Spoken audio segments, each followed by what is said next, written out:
Sutra.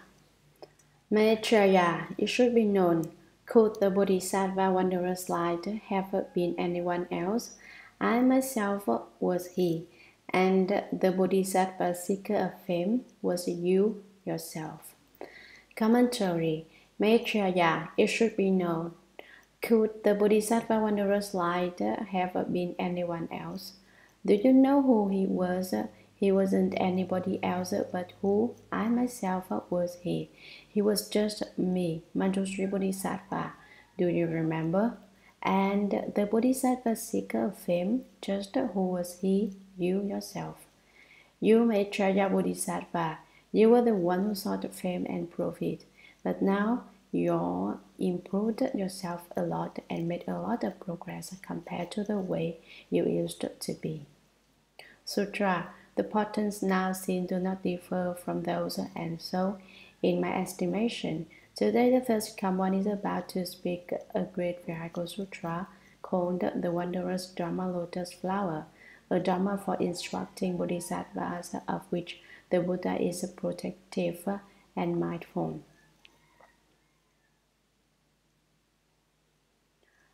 Commentary.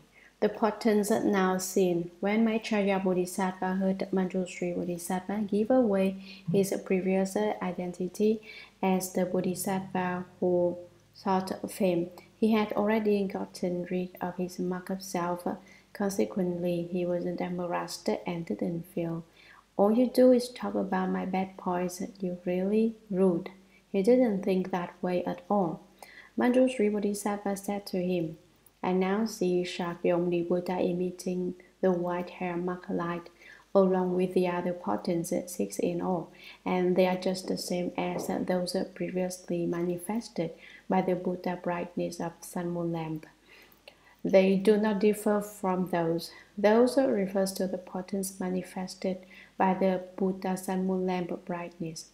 Now refers to those now manifested by Shakyamuni Buddha. The portents are the same. And so, in my estimation, because of this, I now calculate, think about it. Actually, Manjushri Bodhisattva didn't need to think about it. He knew it all along. But he accords with worldly methods and says, I have thought it over, and it is my considered opinion that today the third come one is about to speak a great Vajra Sutra called the Wonderful Dharma Lotus Flower. That was its title, a Dharma for instructing Bodhisattvas of which the Buddha is protective and mindful. Sutra. At that time, Manjushri, in the midst of the assembly, wishing to restate his meaning, spoke verses, saying, I recall that in ages past, limitless countless ages ago, there appeared a Buddha, one honored among people, by the name of brightness of sun moon lamp. That one honored one proclaimed the Dharma, taking limitless living beings across, causing countless millions of bodhisattvas to enter the wisdom of the Buddhas. Commentary. At that time, Manjushri, in the midst of the assembly, wishing to restate his meaning, thinking to repeat the principles once again, spoke verses, saying, I recall that in ages past, Manjushri Bodhisattva says, I myself remember that in the past, a long time ago, limitless countless ages ago, there appeared a Buddha, one honored among people, a Buddha who was venerated by both gods and humans, by the name of brightness of sun moon lamp. That one honored one proclaimed the Dharma, the wonderful Dharma of the great Vajra, taking limitless living beings across. He saved and liberated an unlimited number of them. It is not known how many beings he saved, causing countless millions of bodhisattvas to enter the wisdom of the Buddhas. Sutra. Before that Buddha had left home, the 8 royal sons were born to him. Seeing the great sage leave his home, as followed him to practice the Brahman conduct. Commentary. Before that, Buddha had left home. Before the Buddha brightness of Sun Moon Lamp had left the home life, the 8 royal sons born to him, seeing the great sage leave his home, they knew that their father, the great sage, had left home, also followed him to practice Brahman conduct. They also renounced their kingdoms, cities, wives, and children. They gave them away and followed their father to live for home and cultivated the clear, pure Brahman conduct. Sutra. The Buddha then spoke a great vehicle sutra by the name of limitless principles. Amidst the assembly, for their sake, he set forth in extensive detail. When the Buddha had finished speaking the sutra, seated in the Dharma seat, he sat in full lotus and entered the samadhi, called the station of limitless principles. From the heavens fell a rain of mandarava flowers, and heavenly drums of themselves did sound. Meanwhile, all the gods, dragons, ghosts, and spirits made offerings to the Honored One, and within all the Buddha lands there occurred a mighty trembling. The light emitted from between the Buddha's rows manifested all these rare events. Commentary. The Buddha then spoke a great vehicle. The Buddha brightness of sun, moon, lamp spoke a great vehicle. Sutra spoke a great vehicle sutra. Sutra by the name of limitless principles amidst in the assembly and for their sake. In the great assembly, he set forth in extensive detail. For the sake of the assembly, he spoke it in the fine detail, explaining the wonderful principles of the sutra. When the Buddha had finished speaking the sutra of limitless principles, while seated in the Dharma seat, he was then sitting on the Dharma seat where one sits while lecturing on the sutra. He sat in full lotus and entered the samadhi. He crossed his left, sat in the lotus position, and answered the concentration, called the station of limitless principles. That was the name of the samadhi. From the heavens fell a rain of mandarava flowers. At that time the gods sent down a rain of little white flowers and big white flowers, as well as little red flowers and big red flowers. Heavenly drums of themselves did sound. In their heavens the celestial drums sounded without being struck, while all the gods, dragons, ghosts, and spirits, the gods and all the dragons and all the ghosts and spirits made offerings to the Honored One. They all made offerings to the Buddha, to the Dharma, and to the Sangha. And within all the Buddha lands at that time, in all the lands of the Buddha, there occurred a mighty trembling. The light emitted from between the Buddha's brows. The Buddha emitted white hair mark light from between his eyebrows, which manifested all these rare events. A great many rare and unprecedented things happened. Sutra. The light illumined to the east 18,000 Buddha lands, revealing the places of living beings. Karmic retributions of birth and death, seen too, were Buddha lands adorned with a multitude of gems, the color of lapis lazuli and crystal, illuminated by the Buddha's light.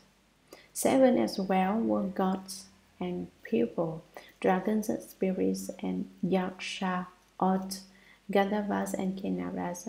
Each make offerings to the Buddha. Thus come ones too. All were seen. As they naturally accomplished the Buddha way, their bodies hewn like mountains of gold, upright, sense, subtle, upright, serene, subtle, and fine, as within pure lapis lazuli, would appear an image of real good. The world honored ones in those assemblies proclaimed the profound principle of the law.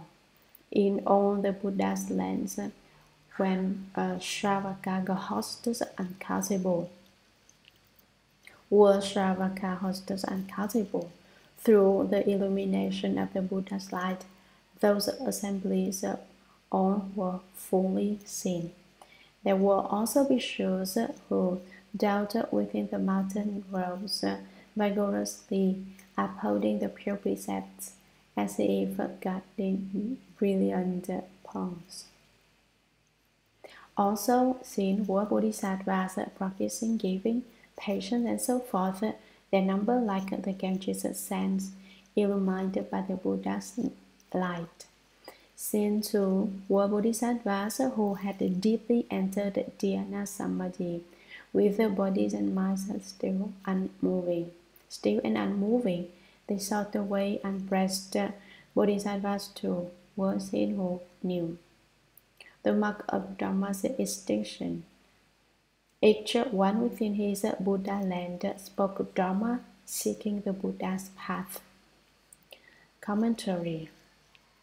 The light illumined to the east, the light shone into the eastern direction. How far did it shine? 18,000 Buddha lands. The 18,000 Buddha lands represent the 18 realms of sense, revealing the places of living beings. The Buddha pointed out the places of all living beings, karmic retributions of birth and death, where they were born and died and were reborn, the karmic retributions of their births and deaths. Why is there karmic retribution? It is because we people give rise to delusion. Give rise to delusion is the production of ignorance.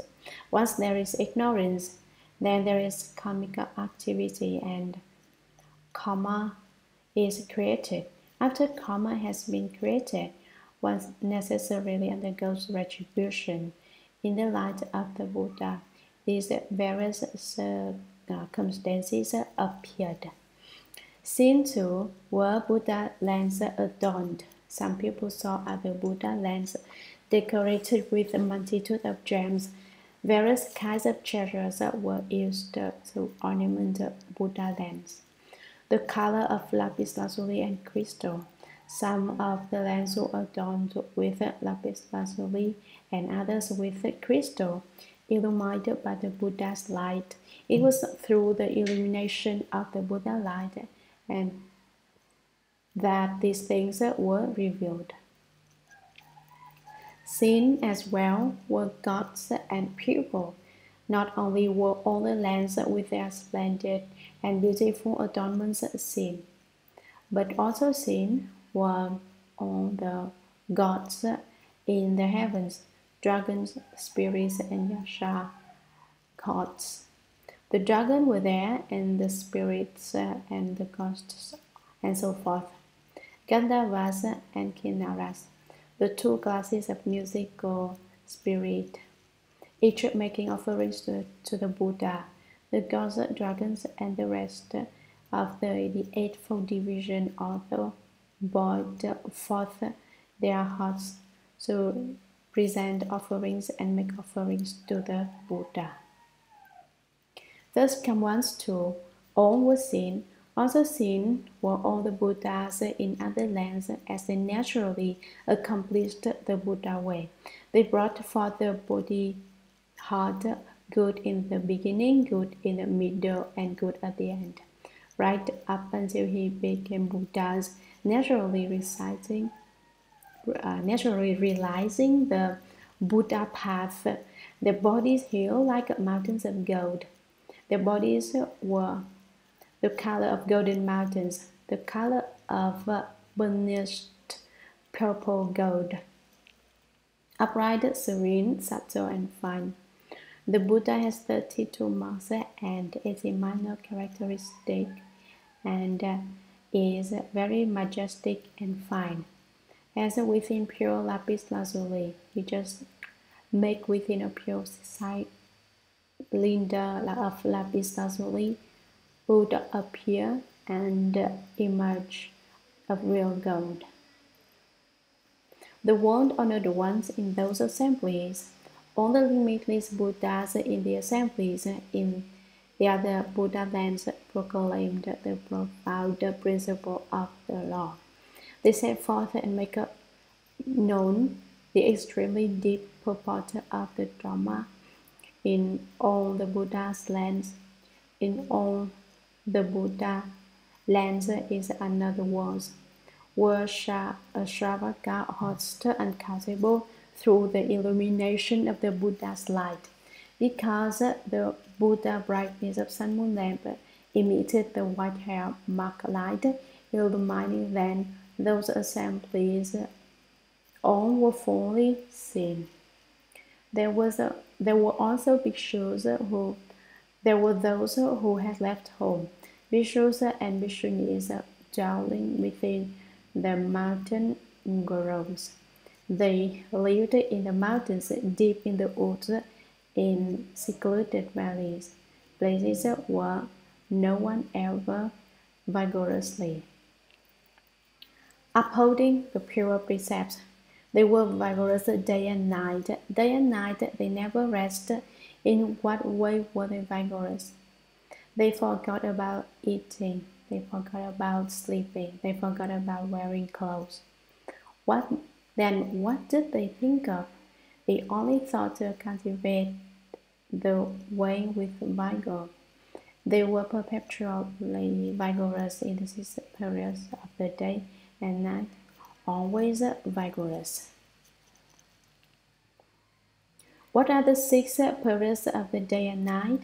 During the day, there are 3, the beginning of the day, the middle of the day, and the end of the day.